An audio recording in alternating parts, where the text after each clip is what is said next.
Lance Armstrong will not be allowed to be accredited as a guest or podcaster at the opening stages of the Giro d'Italia after announcing his plans to travel to Israel for the Grand Partenza, having reached a settlement deal with the United States government and former teammate Floyd Landis over the whistleblower lawsuit. The disgraced former cyclist agreed to pay the U.S. government $5 million and $1.65 million to Landis after being accused of actively concealing the U.S. Postal Service team's violations of the agreement's anti-doping provisions. Following the settlement, Armstrong revealed plans on his The Forward podcast to travel to both the opening stages of the Giro d'Italia in Israel and also the Tour of California, where he will record his cycling podcast.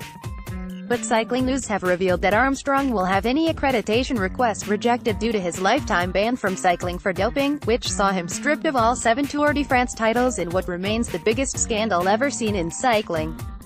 Lance Armstrong has not been invited by the organizers of the Giro d'Italia, RCS Sport told Cycling News in a statement. Because he is banned by the UCI means he cannot have an official role at a UCI-sanctioned event and cannot be accredited by the organization. However, despite his lifetime ban from the sport, Armstrong will be allowed to watch the race from the side of the roads as organizers have no jurisdiction over regular viewers outside of the Giro's designated watching areas.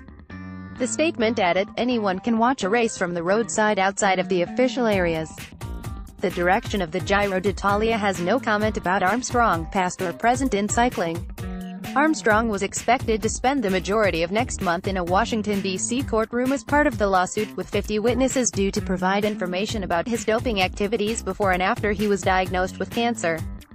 However, the settlement, which is neither an admission of liability by Armstrong nor a concession by the United States or relator that their respective claims are not well-founded, according to the agreement, means that he will be free to travel to the 2 cycling tours scheduled to take place in May and continue to record his podcast, which he announced in its most recent episode that he plans to give more attention to.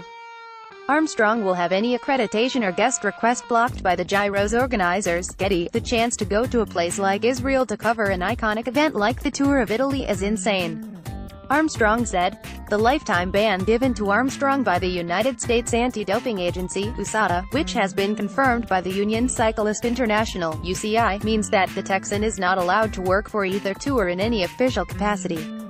Follow the independent sport on Instagram here, for all of the best images, videos and stories from around the sporting world.